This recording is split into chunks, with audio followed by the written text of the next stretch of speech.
First of all, I am very much thankful to our Honorable Head of the Department, Kale sir and his colleagues, that they have given me an opportunity to deliver motivation speech to this Polytechnic youth. Myself, Dattatreya Ahir. I am the retired principal of Government ITI. Basically, I am an electrical engineer. I have been worked as an electrical engineer at Koyna Hydroelectric Project for 2 years, 1 year at Chandrapur Thermal Power Station. Then after I joined the Government Technical College and worked as a lecturer for 13 years. Parallelly, I appeared to the exams of the Institution of Engineers by self-study and get the degree of AMI, means Associated Member of the Institution of Engineers. It is equivalent to MA.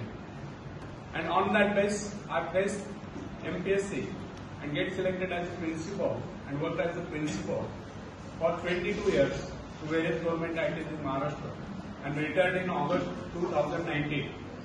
And since last 6 years, after retirement, I am delivering motivational speeches to Indian youth. So, today, I am speaking on confidence building, means आत्मविश्वास को बढ़ाइए. तो friends, किसी व्यक्ति ने एक बार एक विचारक से पूछा, वह कौन सी शक्ति है जो पहाड़ को भी हिला दे? विश्वास, आत्मविश्वास.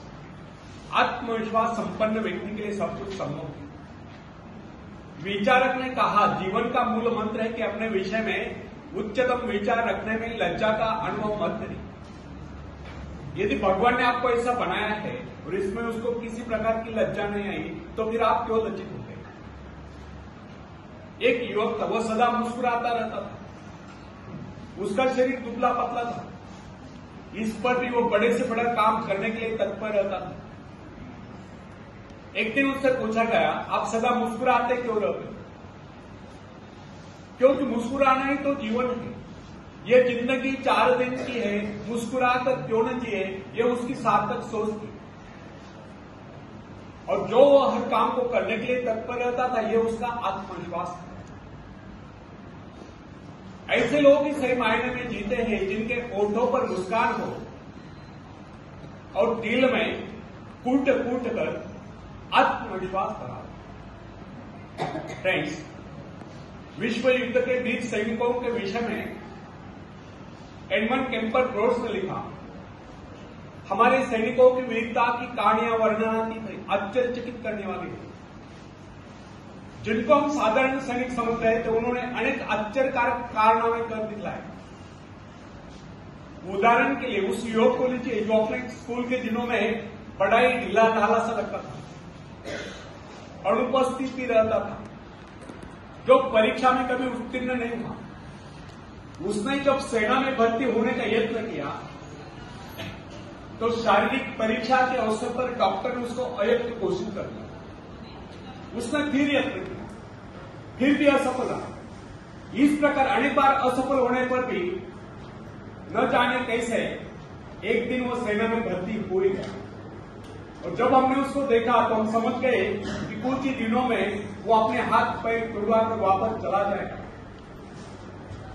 बहुत दिनों तक उसके विषय में किससे कुछ नहीं सुना, किंतु अचानक एक दिन उसके मित्र के पत्र से विदित हुआ, मालूम हुआ कि उसने खाई में पड़े जलते हुए बम को उठाकर उसके फटने से पहले दूर फेंककर खाई वालों की जीवन बचा दी. इसी प्रकार एक दिन वो भीषण गोलियों के बौछार के बीच में से होकर गुजर गया और वहां से अपने घायल साथी को निकाल कर गया.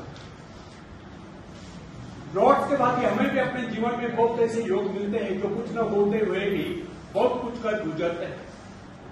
उनमें भले ही दूसरों की अपेक्षा कम शक्ति हो, कम योग्यता हो, परंतु उनमें असीम आत्मविश्वास होता है जो उनको इस प्रकार के महान आश्चर्यकारक कारनामों में सफल बना देता है. फ्रेंड्स,